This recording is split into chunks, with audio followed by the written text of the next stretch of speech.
Bueno, muchas gracias. Es un honor para nosotros poder estar con ustedes y acompañarlos en este momento, en este programa tan especial que tenemos. Valga la pena aclarar que los trastornos de la conducta alimentaria no son una cosa de la modernidad. Han estado presentes en la historia de la humanidad hace muchos, muchos años y hay documentos históricos que hablan de incluso hace cientos de años personas que tenían problemas y dejaban de comer no con el fin de verse más delgados o esbeltos, sino con el fin incluso de ser más devotos. Eran admirados, parecía que les beatificaban y les ponían en el panteón de los santos, así como también se confundían con enfermedades importantes como la tuberculosis, porque aquello de la anorexia nerviosa siempre ha estado con nosotros, es una enfermedad psiquiátrico-médica y médico-psiquiátrica que requiere del cuidado de todo un equipo interdisciplinario. Acá podemos ver un poco cómo estamos tendiendo en cuanto a la figura del cuerpo a ser esbeltos, pero también estamos hablando en esta charla de cómo este es uno de los otros picos de la pandemia. Nos ha impresionado muchísimo, como decía el doctor Chaskel, la afluencia de pacientes tan impresionante que tenemos ahora en la Fundación Santa Fe, cuando antes veíamos 2 pacientes con trastorno de la conducta alimentaria serios al más o menos cada 2 o 3 meses, ahora vemos más o menos 2 cada semana. Uno de los trastornos más frecuentes y más comunes es el de la anorexia nerviosa, en el que vemos que las personas le tienen mucho miedo al peso y quieren tener un peso menor al que tienen para la edad, tienen un miedo intenso de ganar de peso y tienen un trastorno de la imagen corporal. También encontramos que hay diferentes subtipos. Hablamos de la anorexia restrictiva, que es cuando las personas empiezan a dejar de comer tipos de alimentos, y la tipo de alimentación compulsiva autoeliminación, que es cuando la gente empieza de pronto a comer demasiados alimentos, pero intencionalmente se produce el vómito. Otro trastorno es la bulimia nerviosa. En la bulimia nerviosa nosotros vemos personas que se preocupan mucho por la forma del cuerpo, el peso y el miedo a aumentar de peso también comiendo cantidades excesivas de alimento, pero sintiendo que están perdiendo el control de la alimentación, usando entonces medidas compensatorias como laxantes, como diuréticos, como exceso de ejercicio. Muchas veces ayunan restringiendo la comida, pero esto generalmente lleva a nuevos episodios de lo que llamamos atracones alimentarios, que es cuando la gente come de forma excesiva. La tercera que voy a mencionar es el trastorno por atracones, en que las personas no necesariamente tienen, digamos, un cuerpo tendiendo a ser delgado, porque las anteriores, valga la pena aclarar, sí, en anorexia nerviosa las personas son muy delgadas, en la bulimia nerviosa pueden tener un peso normal, un poquito por encima, y en el trastorno por atracones pueden tener obesidad, tender al sobrepeso, pero también pueden tener un peso absolutamente normal, preocupándose muchísimo, digamos, por el peso, pero no utilizando las medidas compensatorias de las que les hablaba. Antes de la pandemia, y en esta gráfica se ilustra un poco la soledad del trastorno de la conducta alimentaria, esto era válido antes de la pandemia en todo caso, porque son personas que generalmente son excesivamente inteligentes, les va muy bien en el colegio, académicamente les va bien, socialmente pueden estar yéndoles bien. De pronto hay problemas en la parte de la amistad con otras personas y de pronto hay problemas en la parte de la empatía porque no todo el mundo entiende lo que les está pasando y sienten una gran soledad al estar en particular pensando todo el tiempo de manera obsesiva y de manera inintencional acerca de su peso y de sus conductas alimentarias y del tipo de dietas que quieren hacer. La modernidad desde el punto de vista del Internet nos trae grandes ventajas como vimos, pero en este caso también grandes desventajas, ofreciendo un montón de comunidades en línea de personas menores de edad usualmente, más frecuentemente de sexo femenino, que dan muchos consejos a nuestros pacientes y a nuestras pacientes para cómo perder peso, cómo disminuir la ingesta, los tipos de alimentación. Valga la pena aclarar también, hay muchas redes sociales de las que todos usan, como por ejemplo Instagram o como por ejemplo TikTok, donde se pueden seguir a personas famosas que también dan sus propios consejos y pretenden ser, digamos, gurús en la parte de ser saludables sin tener el conocimiento adecuado o tener algún grado que los certifique como expertos en el tema. Después de que inicia la pandemia, lo que vemos es un surgimiento de casos impresionante. Empezamos a ver muchos más casos de trastornos de la conducta alimentaria y en particular vemos que hay pues aumentos de los síntomas, puede ser por la soledad que sentían los pacientes o por el estrecho contacto con la familia. No estamos acostumbrados ni estamos hechos para estar todo el tiempo en familia. Esto trajo muchas ventajas sociales, pero también en particular para los adolescentes una sensación de control absoluto todo el tiempo, y las personas que ya tendían a querer hacer dietas o restringir alimentos y lo hacían en los espacios fuera de casa como los colegios y esto, empezaron a verse pues más con la necesidad de controlar ante lo impredecible. Cuando la pandemia no tiene un fin predecible y sentimos que nos siguen encerrando y que seguimos un poco en la casa sin ver a los amigos y sin estar en el colegio, de pronto lo que sí podemos controlar es nuestra alimentación, y a través de eso estamos entonces, sin darnos cuenta, de forma absolutamente inconsciente y como producto de una enfermedad, haciéndonos daño. Es muy importante aclarar que estas enfermedades no son un capricho,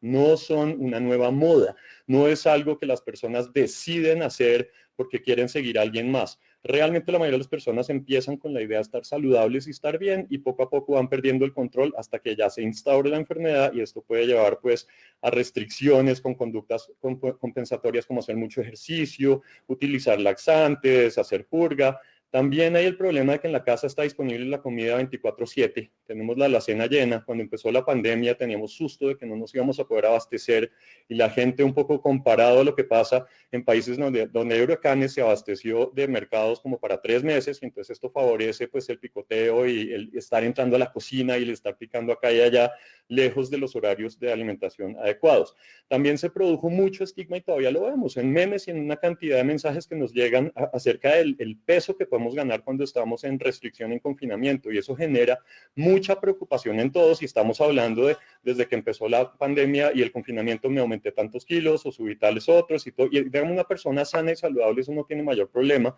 pero en personas con tendencia a los problemas nutricionales, esto puede generar un gatillo mental que les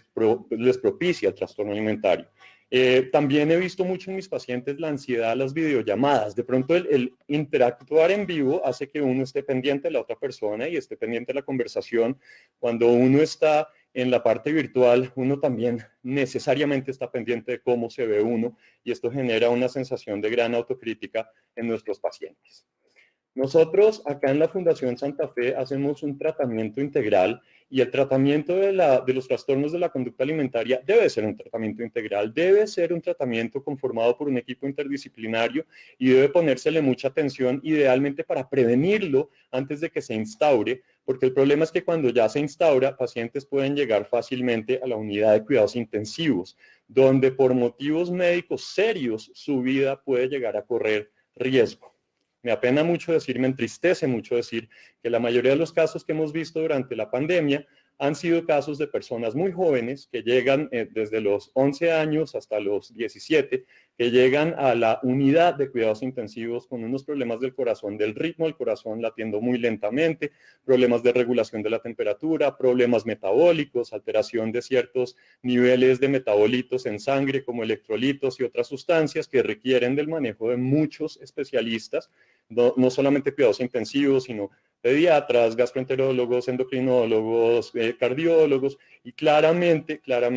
el psiquiatra infantil y adolescentes, que es una piedra fundamental en este tratamiento y sin cuya, digamos, intervención no se puede dar un adecuado manejo de los pacientes. Una vez el paciente ya sale de la unidad de cuidados intensivos, donde tiene que pasar un tiempo prudente en absoluto reposo, el paciente ya pasa pues a un piso, a un cuarto normal, donde nosotros le estamos enseñando, y en particular estoy hablando de pacientes con anorexia nerviosa, a volver a aprender a alimentarse poco a poco con la ayuda de nutrición, que es, perdón que se me fue eso en el equipo interdisciplinario, el otro pilar absolutamente fundamental de los tratamientos del trastorno de la conducta alimentaria. Desde el principio, nutrición está pendiente, ayudando a suplir la parte nutricional, ya sea de una forma externa o también cuadrando el tipo de alimentación que nuestros pacientes necesitan durante el tratamiento, y proveyendo sobre todo mucha educación. La gente piensa mucho pues que uno va a empezar a comer apenas llega al hospital cuando está mal, y realmente estos platos con porciones mínimas que ustedes ven pueden ser presentados a pacientes quienes han tenido que pasar semanas sin comer, ojo, semanas sin comer, porque su estado metabólico al llegar al hospital es tan malo y tan peligroso que el hecho de realimentarse puede generar un trastorno médico muy grave que se llama síndrome de realimentación, que también puede producir la muerte. Entonces es mucho más complejo. Cuando uno es psiquiatra de adolescentes y de niños o también psiquiatra general, la gente tiende a pensar, claro, el psiquiatra va a venir y nos va a llenar de medicamentos. Entonces yo preferiría no hablar con el psiquiatra. Resulta que en los trastornos de la conducta alimentaria hay muchos estudios acerca de las medicaciones que hemos visto nosotros en nuestra experiencia. Afortunadamente los medicamentos que conocemos muy bien y manejamos con toda la ciencia y con toda la dedicación son medicamentos que no producen adicción, no producen dependencia, no producen efectos secundarios o adversos graves o severos, pero sí le ayudan a nuestros pacientes, como por ejemplo los antidepresivos o ansiolíticos, que son los medicamentos para ayudar a bajar la ansiedad, mucho con esas ideas obsesivas de cómo se están sintiendo, del susto a ganar de peso, de la imagen corporal distorsionada. Adicionalmente, a veces tenemos que hacer uso de otros medicamentos que tienen nombres que podrían preocupar, como los antipsicóticos. La gente pensaría, si uno está psicótico, que en la calle dirían coloquialmente que está loco, entonces le están dando esos medicamentos. En realidad, la anorexia y ningún trastorno alimentario tiene ningún grado de psicosis o de locura. Pero lo que sí encontramos es que dados en dosis muy bajas, como adyuvantes o como ayuda al medicamento que ya están tomando, puede generar una mucho mayor tranquilidad en esas ideas tan obsesivas y tan difíciles de los pacientes, que, recalco, no son ideas que decidieron tener, ni es parte de la voluntad, ni es parte de una moda, sino es parte de una enfermedad médico, psiquiátrica y psiquiátrico-médica que requiere de todas estas intervenciones de diferentes especialidades. El tratamiento ideal de los trastornos de la conducta alimentaria para un paciente realmente no es exclusivamente el tratamiento intrahospitalario. Esto que estamos viendo nosotros nos preocupa sobremanera porque nos estamos dando cuenta que al habernos confinado y al haber deprivado muchos pacientes de la posibilidad de socializar, de brillar en lo que estaban brillando, así no fuera lo académico, porque la mayoría de nuestros pacientes en la Fundación Santa Fe tienen excelencia académica, les va muy bien socialmente y hacen muchas otras cosas, pero sí les ha quitado la posibilidad de brillar en otros ámbitos, en estar con sus amigos, en participar de la socialización que incluye generalmente comer y que incluye estar con los demás poniéndole atención a lo que se está hablando y no exclusivamente a la parte alimentaria. Pues todo esto nos ha llevado a un aumento de casos dramático, lo que nos ha sacado los pacientes del consultorio, que es donde quisiéramos poderles dar tratamiento. Lo ideal para un tratamiento de un trastorno alimentario es en el consultorio, de forma ambulatoria, con un equipo interdisciplinario, donde el paciente visita a cada uno de los especialistas que necesita visitar y donde, de nuevo, no necesariamente tiene que ser medicado, pero en casos extremos y necesarios sí les ayuda muchísimo. Vale la pena aclarar de nuevo, nadie queda dependiendo de estos medicamentos de por vida, nadie no puede desprenderse de estos medicamentos, ni se vuelven adictos tampoco, sino que son dosis óptimas que les ayudan mucho a resolver la situación específica.